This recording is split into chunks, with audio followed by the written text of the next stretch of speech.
back, everyone.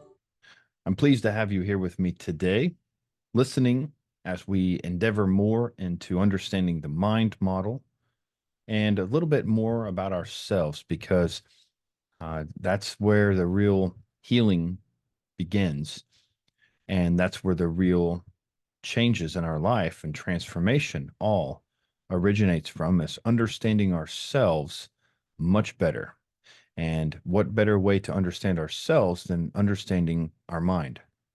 I am the subconscious healer, Dr. Gabe Roberts, and today I'm going to discuss some things that are very commonly misunderstood. First and foremost, let's talk about hypnosis. And hypnosis is interchangeable with meditation. You could also say that hypnosis and meditation are interchangeable in some ways with prayer, because anytime that we have a shift in perception, we are going to have, there's certain things that happen in our mind that we could term it different labels, but it's the kind of the same thing. And many people don't don't understand this. They find it hard to believe, or they are, um, feeling some way attacked. They're feeling some way that what I'm discussing when I say prayer and hypnosis are similar.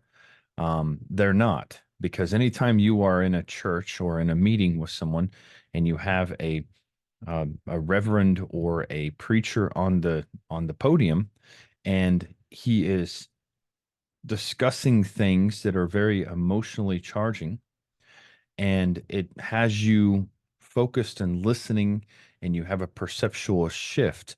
Maybe it's understanding God, maybe it's understanding a story from the scripture, maybe it's understanding um, a message that the preacher is delivering to you about, you know, God is providing some way an answer, and he will discuss in the scripture certain things happening to someone, like David and Goliath, or David and Saul.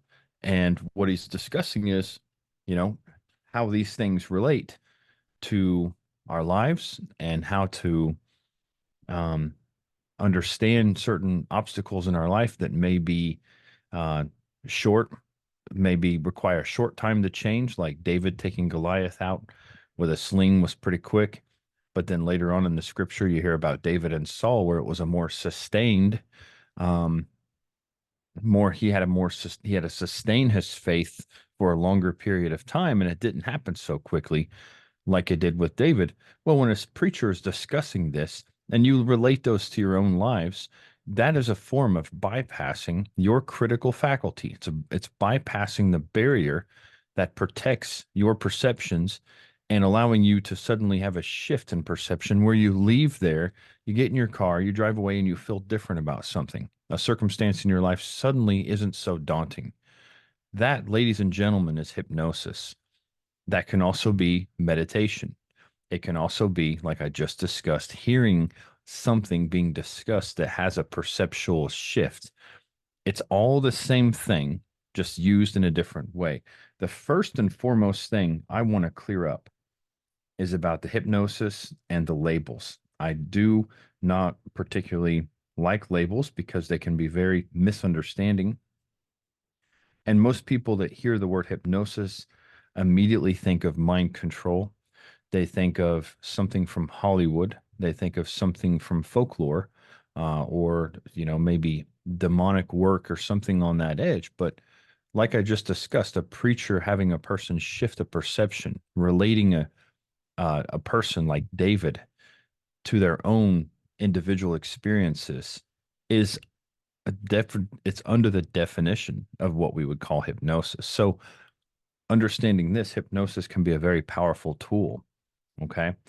For the record, I'm heavily trained in hypnosis, but I don't use it. I didn't find it was far enough reaching for what I want to do with clients. But the goal is the same. Okay. And that goal is what we would call hypnosis. Hypnosis is the bypass of the critical faculty of the conscious mind and the establishment of selective thinking. So think about that for a moment. The bypass of the critical faculty of the conscious mind and the establishment of selective thinking.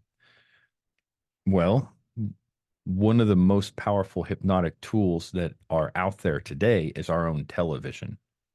Because for us to bypass that critical faculty, we need a tremendous amount of repetition, almost to the point where it's exhausting, especially if you have something deeply encoded in there.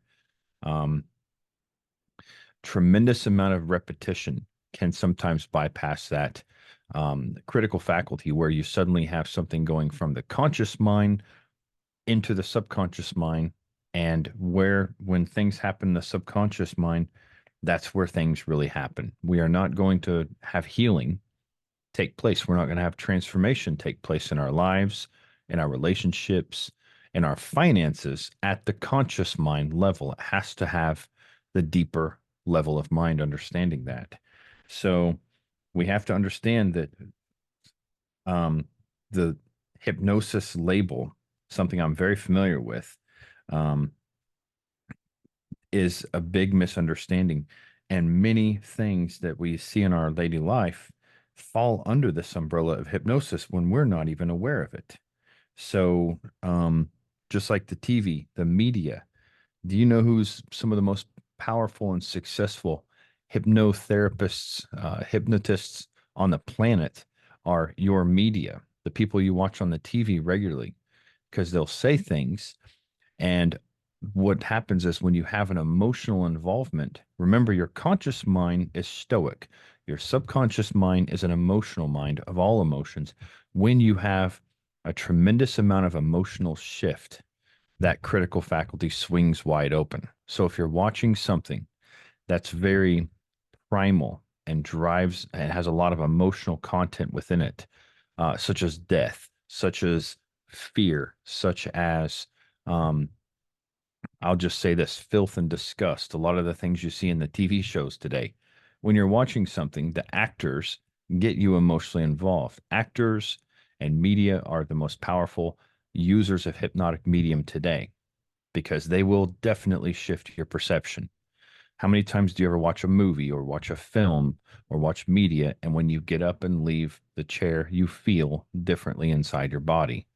Well, ladies and gentlemen, you've just been under hypnosis, and hypnosis can be it can be mind control when you don't understand there's a contract going on. And what that means is you don't agree to having your mind shifted, but yet you watch a TV program or media and unwillingly, unintentionally, unconsciously, you suddenly have a perception shift take place. And once that perception goes in, the critical faculty protects it. And now you're going to protect that new perception, even if it's wrong, even if it's completely inaccurate, even if it has nothing to do with universal truths. And that's something that we can all kind of relate to. Since the 2020, we have seen the media play out um, using this hypnotic contract, using primal drives, using fear and emotion, which bypasses that critical faculty, goes right into the subconscious mind. And now that person is going to protect that perception at all costs, even at the detriment of, them splitting up their family. Okay. So that is, uh, without even knowing it, those people are under the influence of a hypnotic contract, but yet they may, if you bring up the word hypnosis to them, they probably would be very repellent towards that word without even knowing that it's something that's an ongoing part of their life. One of the most important things you can do if you're wanting to transform yourself, if you're wanting to have healing take place in your life, healing on all levels, mental, spiritual, physical, you must become aware of these hypnotic contracts that are out there playing us from actresses and actors, media, all the things on the advertising, um, direct to consumer advertising, something that's only, from the last I checked, it's something that's only legal in New Zealand and the United States.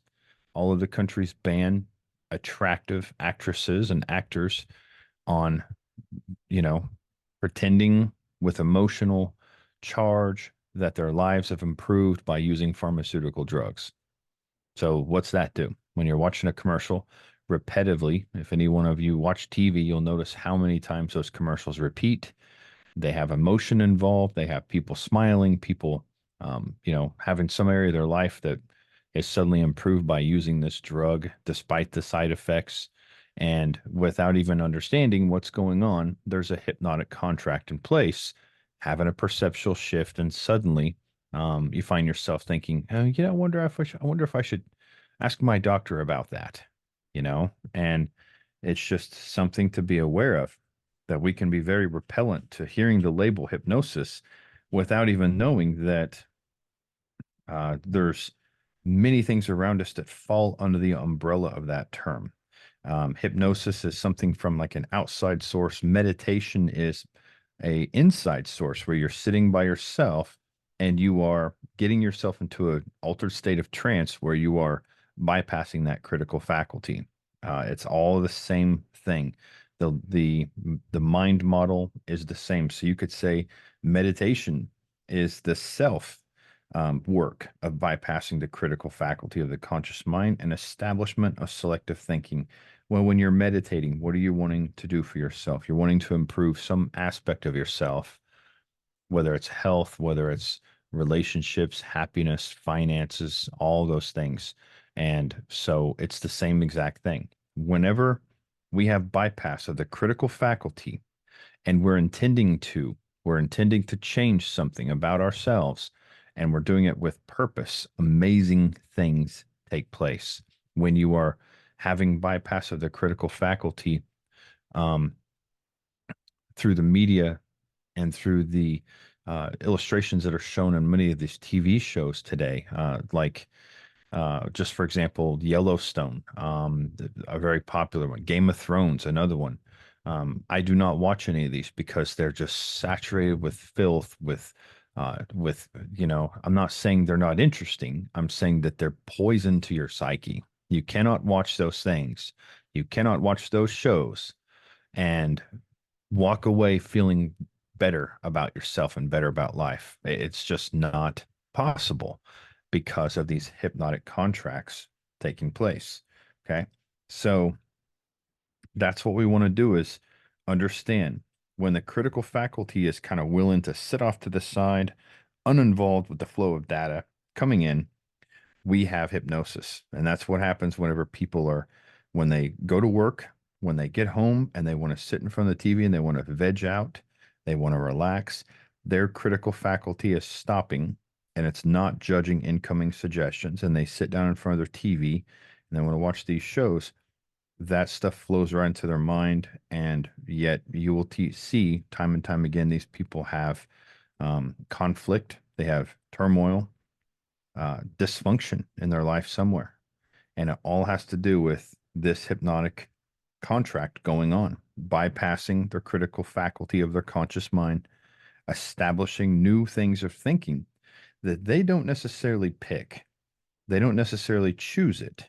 But by watching the TV show, they're all at the mercy of whatever's going on with that TV show. So since we're talking about that, let's take an interesting look at the world of stage show hypnotists, okay, and see how the mind works for them. Now, yes, it is real, but I want to discuss things. I'm aware of some people out there that take the things I'm telling you and they take it to a whole nother level where if you know anything about hypnosis and if you've been trained in it and you're at a master level hypnotherapist like myself, you've been highly trained in it, you will know that the stage show hypnotists have a huge crowd of people. They won't even perform if they have a small crowd. They have to have a huge crowd of people because one of their crafts, one of their skills is going through this crowd and finding what are called somnambulists. Somnambulists are people that fall into hypnosis very easily. They're very, very easy hypnotizable. A way to kind of tell if you are a somnambulist or not is to keeping your head level keeping your chin parallel to the ground, keeping your head level, looking directly at the wall in front of you without tilting your head up, but looking up with your eyes, tilting your eyes upward and slowly closing your eyelids.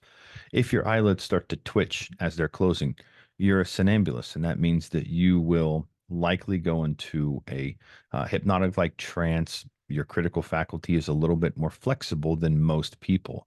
And these are the people that stage show hypnotists are trained specifically to look for.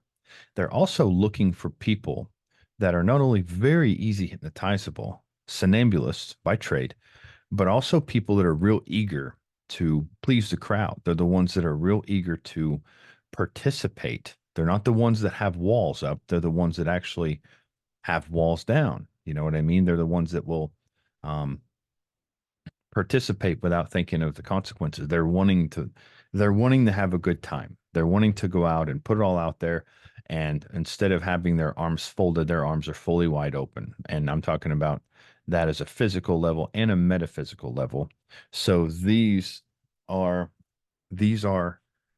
what happens with when the stage show hypnotist is out there looking for these particular people. And if you've ever watched it, they will start to pick people and they'll have them come up and sit as participants. And then they'll go through and they will touch certain people on the shoulder and they'll say, "Hey, you go ahead and have your go ahead and have a seat. Go ahead and go back and sit in the audience. Go back and sit in the audience." And it might look like they were going to use this person for a while, but under closer examination that you have to have the eye to kind of see what's going on, they see that these people may not be as participatory in the progress. They might not be as have that somnambulistic personality that they're looking for.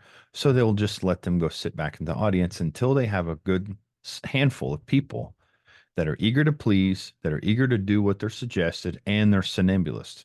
When they have these people, they can start and they can give them suggestions, such as they're going to give the person a ripe, delicious apple, and they're about to eat it in front of the entire crowd.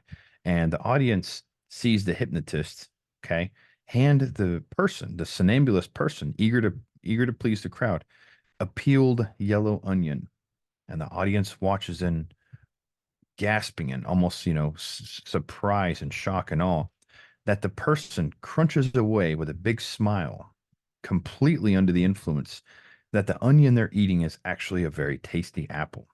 Now, it's stunning to watch, hard to believe, but very real. In some of the training I've done, we have worked with people and we could have people blister just by touching their arm with a magic marker with the cap on, uh, under the hypnotic influence that we were going to touch them with something red hot that we had held a lighter to for a while. Okay. So, and on other occasions, we would use hypnosis and tell them that they're going to touch a magic marker, and we would actually touch their skin with something red hot, and there would be no blister whatsoever. So, understanding these concepts, you can see how powerful it is that the mind has to be the key factor. And it is the key factor in all cases of spontaneous remission. When people have chronic illness, when people have autoimmune conditions, when people have malignancy, they only heal when they have all areas of their mind running in all directions. In other words, they change their perceptions of what they believe about themselves and what they believe about the world they live in.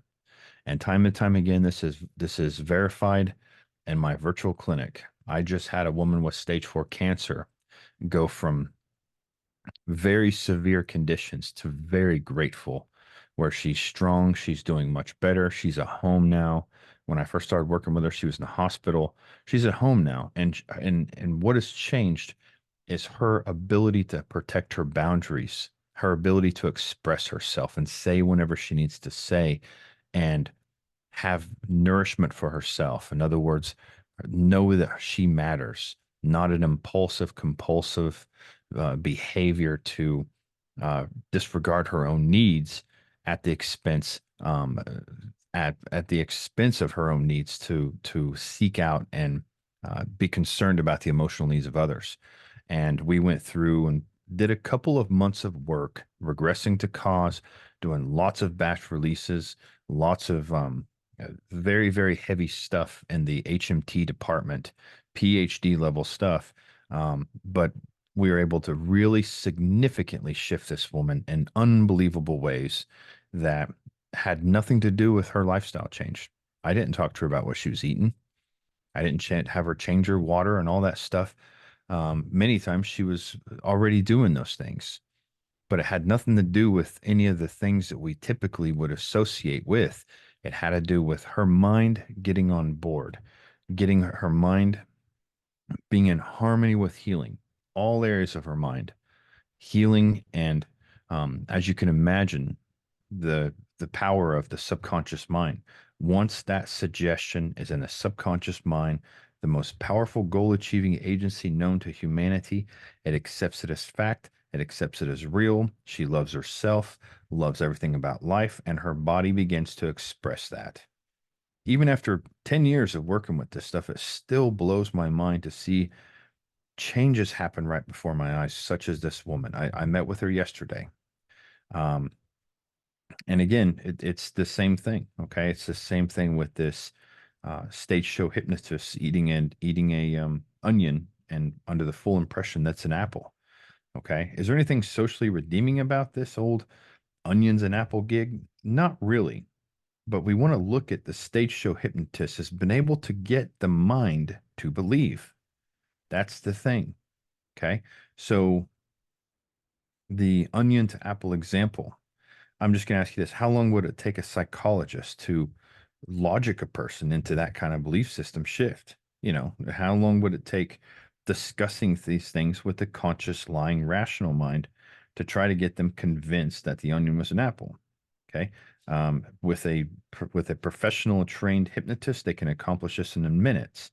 When it comes to the cases like the stage 4 cancer patient I was working with, it wasn't just shifting her perception, it was shifting her perception in thousands and thousands of past versions of herself that have all suffered and felt like their heart was closed off. So that's whenever I talk about hypnotism, it's about shifting a perception, meditation about shifting perception. The work that I'm specifically talking about in psychosomatic is not just shifting the perception, but it's shifting the perception in thousands and thousands of past versions of herself. Anytime she ever had an experience to where she was hurt and closed off, didn't feel like she mattered, all of those perceptions had to be shifted. So it wasn't just as simple as doing something like I'm talking about with stage show hypnosis. Just to kind of clear things up, because some of you may be wondering, well, what's the difference? There's a big difference when it comes to healing somebody with severe conditions because there's multiple layers involved with that.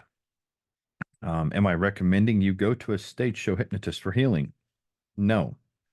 What we're talking about here is just kind of understanding about is how the mind is so precious for healing. Okay. How that's very precious. There's no value in having a person believe the onion is an apple. But how many people could be helped if we could change self-perceptions of self-worth? If we could shift them into knowing that their emotional state, what they believe about themselves, actually will always be manifested in their physical body. Okay. So that's what we want to know. If you want to change a perception, don't waste an ounce of energy attempting to create anything at the conscious level. You have to work in harmony with the mind's mechanics. You have to bypass the critical faculty. You have to reprogram the subconscious mind's goal achieving agency. Okay.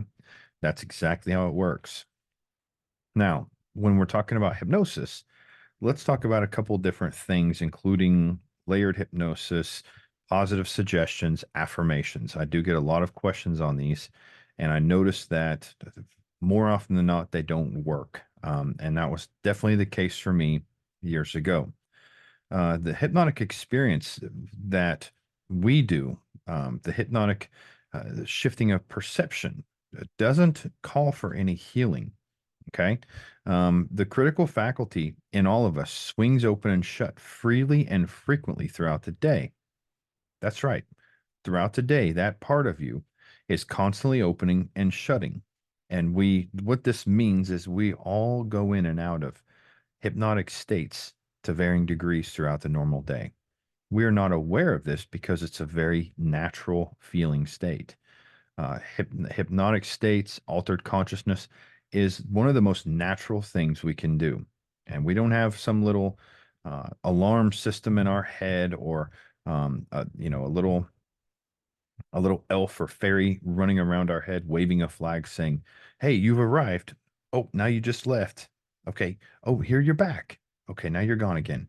It doesn't work that way. And nowhere in any kind of formal education is this understanding of the mind taught anywhere.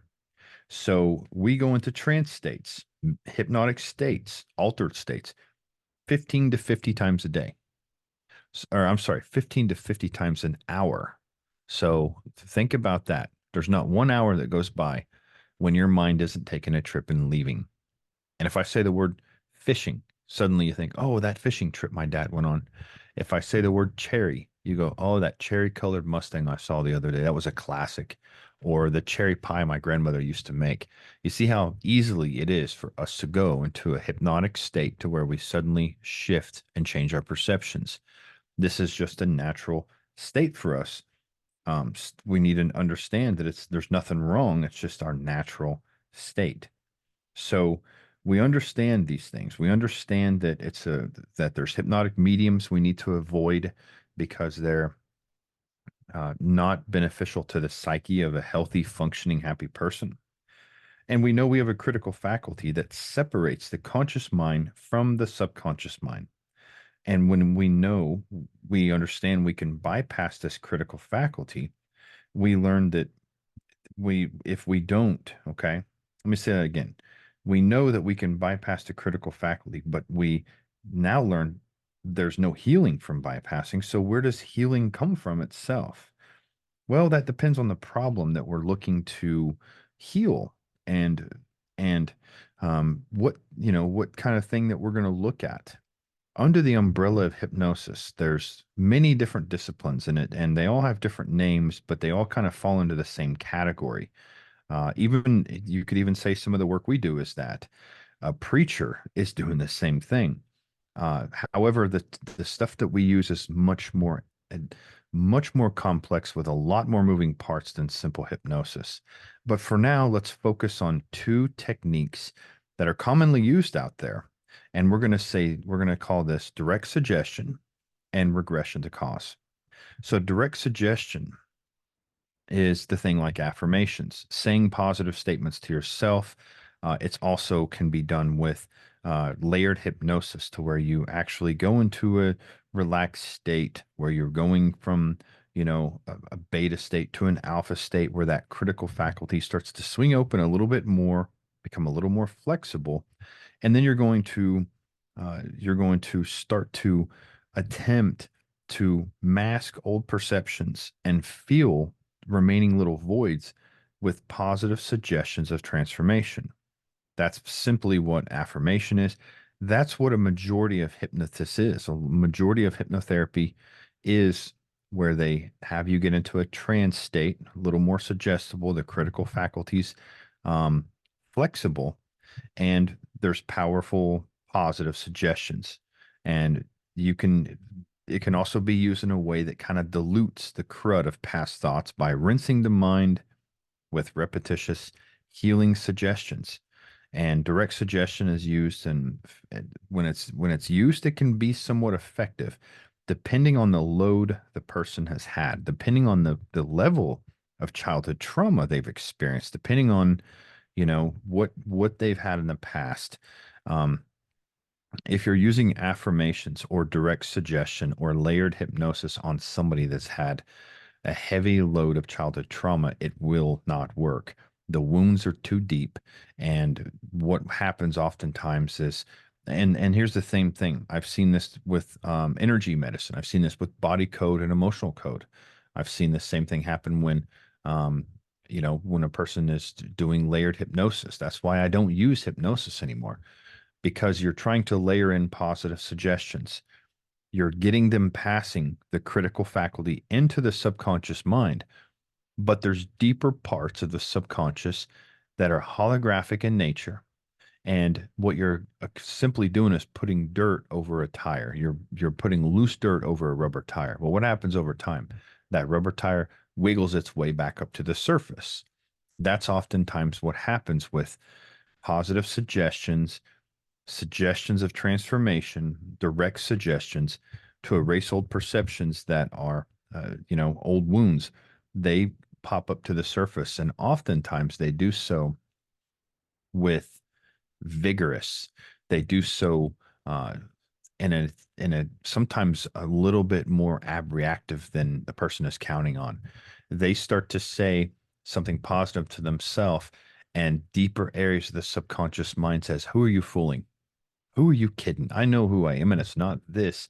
And the subconscious will flex its might and fight back in the opposite way.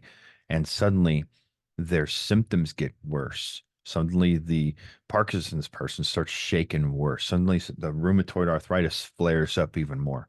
Suddenly the digestive disturbances increase. The stomach pain suddenly sharpens. Those are all things that the subconscious mind with layered hypnosis is you're putting loose dirt over a rubber tire. And that's kind of the drawbacks to this. When we don't have a light load or we've healed lots of trauma, direct suggestions can be very powerful, quite effective. I do a lot of direct suggestions to myself every single day, positive statements to myself all the day, flooding my mind with nothing but positive affirmations and things, but they only work after the deeper wounds have healed. Okay. So that's the only way that I think affirmations are going to work is after that deep rooted healing has taken place. Those early perceptions from childhood traumas have completely been canceled out. Otherwise, you can potentially be asking for trouble if you're giving yourself affirmations and affirmations and affirmations, and it feels like you're going nowhere or sometimes even getting worse. Um, that deep hypnotic, not hypnotic, I'm sorry, the deep holographic imprints are definitely fighting back. It's almost like you're trying to mix water and oil together. So now let's talk about regression to cause. That's a whole nother discipline of hypnosis. And this is where the power is. Um, for all practical purposes, I'll say this is a good technique, but you need to have a therapist that really knows what they're doing. So I see a lot of people that have been trained in this and they mistakenly haven't had the experience to know that you may regress somewhere. You may ask the subconscious mind to take you to a key point of when something happened, but the subconscious mind is so tricky. And sometimes it will take you to spots where um, have there's been such a moment of pain, such a time of turmoil, and such a moment where there was a severe trauma that imprint itself, it's almost like it's a pearl. It's like a grain of sand, and your subconscious has covered it and covered it and covered it and covered it in layers of enamel, and suddenly it's a pearl. And if you try to regress to that, it's just going to ricochet off, almost in a way of saying, "I'll go anywhere you want, but not there." And through the years of doing this, I've become a detective for finding when it's reflecting us off into some other direction or if we're going exactly where we need to go. And that is something that in a lot of the regression to cause work that I know of, they don't go into enough depth on that. So you can be regressing back, helping somebody with an early perception shift, but it may not be the one that is the key event that needs to be transferred for healing to fully take place. Okay, that takes a lot more skill to understand that. It takes a lot more detective work than just thinking the subconscious mind will take you there easily when you ask. But regression to cause is the powerful one. It's where we get answers. Um, it really aids in healing because what I want you to think about is uh, how these perceptions get built. I want you to think for a moment, and this in my book, I draw it out as an ISE, initial sensitizing event, secondary or subsequent sensitizing events, and then those build up so much to where we finally get into the symptoms. And that's how it always works. This is what I see clinically over and over again. And this is also why many things don't resolve um, long-term problems because we're knocking out surface level stuff. Whether I don't care if it's acupuncture, I don't care if it's nutritional stuff, I don't care if it's yoga, I don't care if it's meditation or whatever modality, chiropractic work, massage work, cranial sacral, whatever we're doing, body code, emotional code, we're doing surface level stuff. We are knocking out some of the subsequent sensitizing events and the layer of symptoms there. But because the initial sensitizing event was still there, it's going to it's going to regrow. So for me to give you a display of this as you're listening, what does this look like? I want you to imagine a stack of cans at a grocery store display, stacked into like a pyramid type, where you see a big row on the bottom and a smaller row, and then a smaller row yet, and then a few on the top, and then one at the very, very top, like a stack of cans in a pyramid type shape. That's the first thing I want you to imagine in your mind, a stack of cans shaped like a pyramid you'll see in a grocery store display. The first thing we're going to do is we're going to flip that upside down. So we're going to invert it completely, turn it upside down. Okay. As we keep it upside down, keep the shape the same, but now instead of a pyramid, it looks like a funnel shape. Okay. And the very bottom can now, which was the top of the pyramid a moment, now it's the very bottom can in this funnel shape. That very first can that's touching the floor is what we would call the initial sensitizing event. Okay. The initial sensitizing event is where we first get our taste of humanity. That's the initiator. And we use the broad base on the top. Okay. That top row of cans at for the individual and seemingly sometimes unrelated symptoms. Symptoms so unrelated, like bursitis and asthma, malignancy, and nail biting. Those are all the things that are displayed as symptoms. And this is the realm where the functional medicine doctors, naturopathic doctors, and medical doctors work. Their training, I don't care what kind of doctor it is, their training makes them symptom orientated illness managers. Now, this is not how all functional medicine, but this is a majority of it. And I've done that and I've interviewed dozens of people, not all of them, but I'm going to say from Dr. Drowan, I'll just quote him, Dr. Drowan of Quantum University, 98% of natural doctors, functional medicine, naturopathic doctors are using an allopathic approach in their practice, even if they're using herbs and nutrition and things like that. So, this top row of inverted stack of cans is the realm of doctors, functional medicine doctors, medical doctors, naturopathic doctors. Their training orientates them on this. If there's a symptom, they're going to numb it. If there's a symptom, they're going to nutritionally try to detox it. If there's a symptom, they're going to give a parasite cleanse. A virus appears and they're going to use some kind of antiviral, vitamin C, antibiotic, whatever it might be. And these doctors only focus on this top row. That's what they focus on. Okay. Their testing focuses on these top rows. Even if hey, you might get a better look at the cans, but you're still looking at the top row. And as the cans or symptoms pop up, the doctor's going to somehow, you know, just dig them out. And just kind of a side note here, out of the medical doctor's ranking, developed psychologist. Psychologists stood on a foundation that said, you can't move a finger until you think to move the finger. And they sold us a bill of goods. They taught everyone that in order for us to heal something, we have to have a complete understanding of it. We have to have a total awareness of what it is. That's not actually true. But psychologists said the foundation, you can't move a finger until you think to move the finger. So thought must precede action. And if the body's natural tendency is towards health, then it's a mind that holds the key to disease, right? Well, unfortunately, both the university developed mind sciences of psychology and psychiatry were developed from the minds that were already conditioned to be illness managers. So they became illness managers of the mind. Okay. Psychiatrists became manipulators of the brain's electrochemistry with medications. Now, any computer technician would be embarrassed if they were caught messing with the computer's hardware when they're trying to fix a problem that was an obvious bug in the software.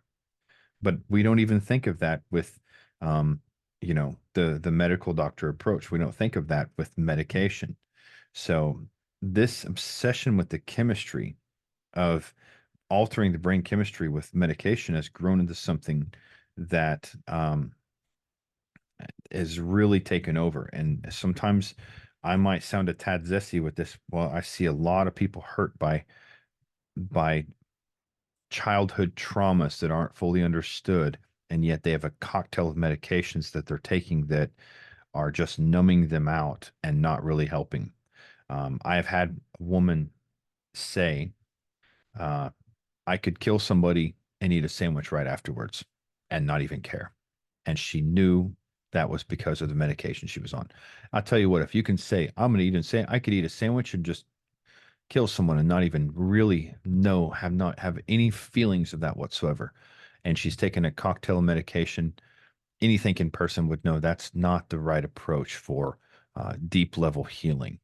Now, sometimes it may be necessary as to buy time. It may be something necessary in extreme cases to give us some kind of solution temporarily to where we can go in and do some deeper work. Um, but it's not a long-term solution. And the longer it goes on, it seems the higher amount and the stronger medications start to get prescribed. And that doesn't ever help anyone long term. Psychologists become the illness managers of man's condition. They study and become experts at explaining why we do things we do. And we call this, of course, a diagnosis. They tell us there's a name for a certain tendency to do things, and that there's a name for people who do those things. And in fact, we do things and it makes us one of them. Now, that's a label. Okay. No, that's a real label. So there's a name for people that do such things. And the fact that we do those makes us one of them. Now they look into a book. Okay. And they, and the book will tell us what we should and should not do throughout life. So we won't be called one of them anymore. And remember, like I said, I've seen a lot of this. I've seen a lot of people hurt by it, and it can wear thin. I'm not saying anything about the individual healer. Many times we've had people that have studied psychology who come into our psychosomatic university, and because of their whole mind understanding, they do wonderful things. But I've never met a psychologist trained from Institute who even understands themselves very well.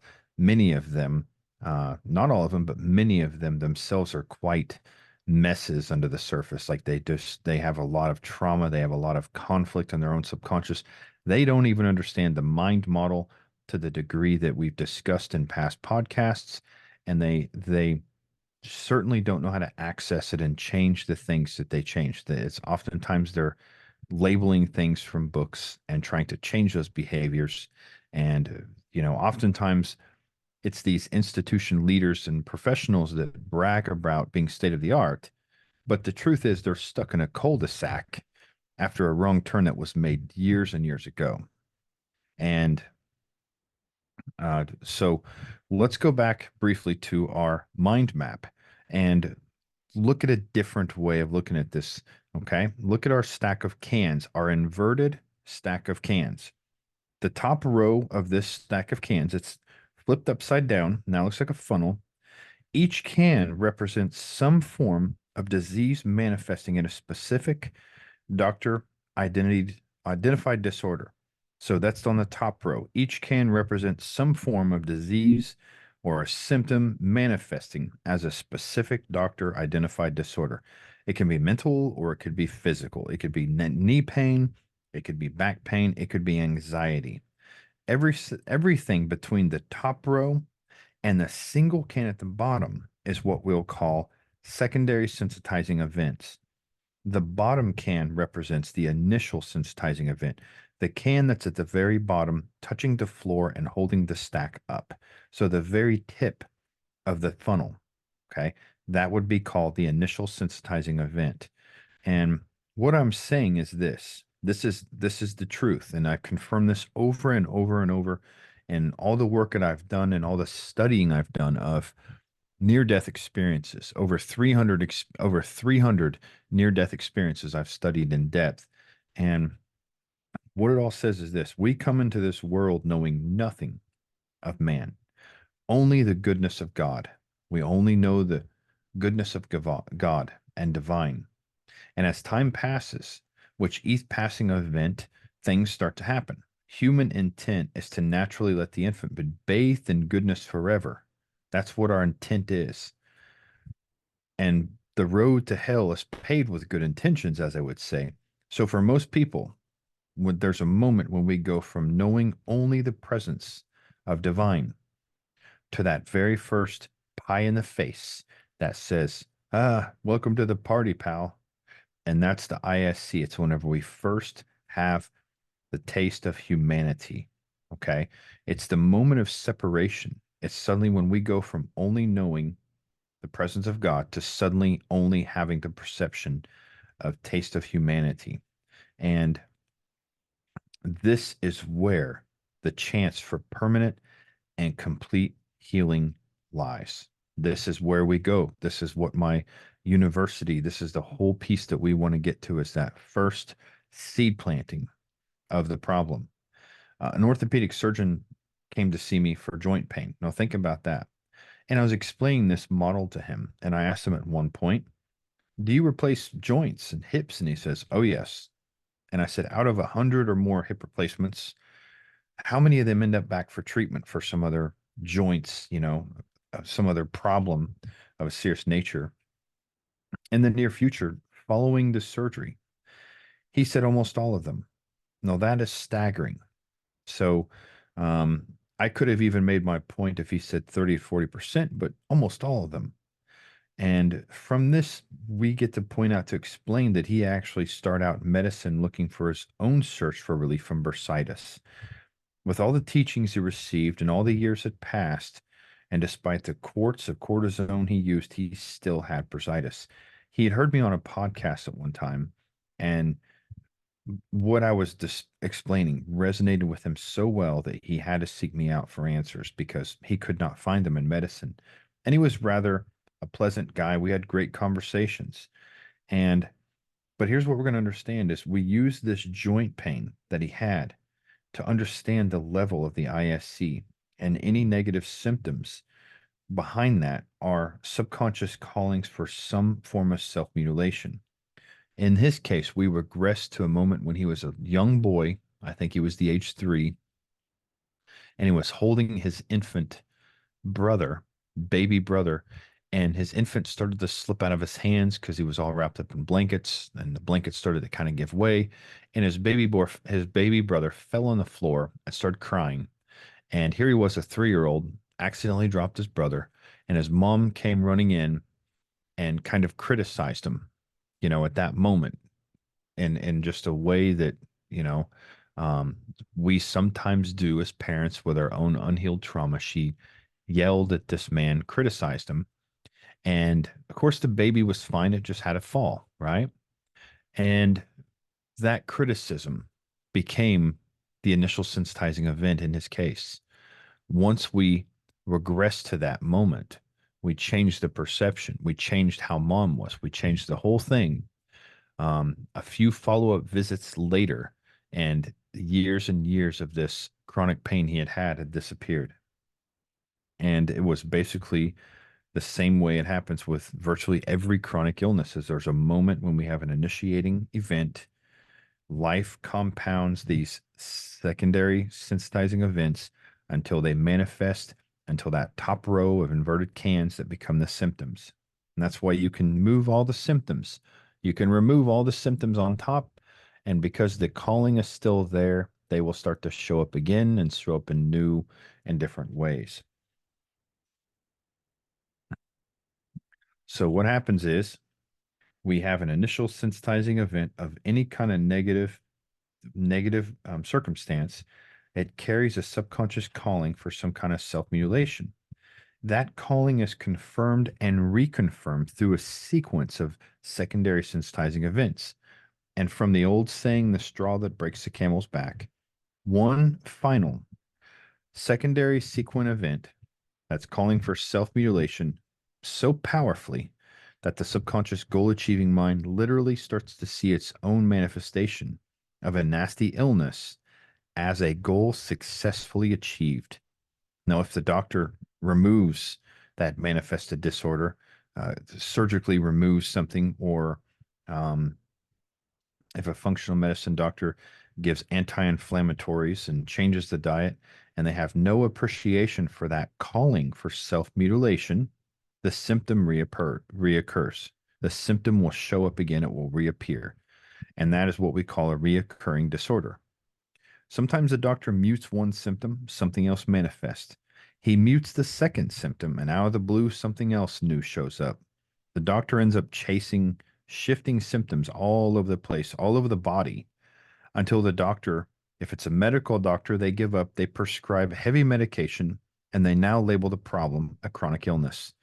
Now, that's a cheap way out. Chronic illness is a checkers match between a doctor and a subconscious mind program for self mutilation. That's so important to understand. I'll say it again. Chronic illness is a checkers game or a game of chess between the doctor and a subconscious mind program for self punishment or self mutilation. And the subconscious mind's power and tenacity will guarantee the good doctor's loss. For this orthopedic surgeon calling for self mutilation, they what he's indicating with his patients, with his clients that he had, their subconscious mind is basically saying, "Hey, you can replace the hip, doc. I've got another hip. Hey, go ahead and replace that. I've got knees. I've got ankles. I've got an elbow. I've got this. In fact, I've got more joints than this patient's got coverage. Shall we play a game?" And the doctor ends up in a losing battle called chronic illness.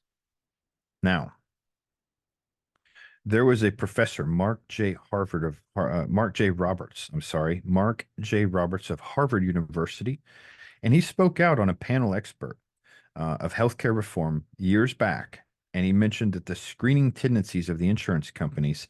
Um, he said that the fundamental problem with healthcare costs are no longer insurable risk. Basically, this is his quote: "The fundamental problem is that the healthcare costs are no longer an insurable risk because the bulk of disease in this country is chronic illness. We know who's going to get sick this year. Why? It's the people who are already sick." So think about that for a moment. The people who are sick this year, or the people who are going to get sick next year, are the people who are already sick this year. What a display. Okay.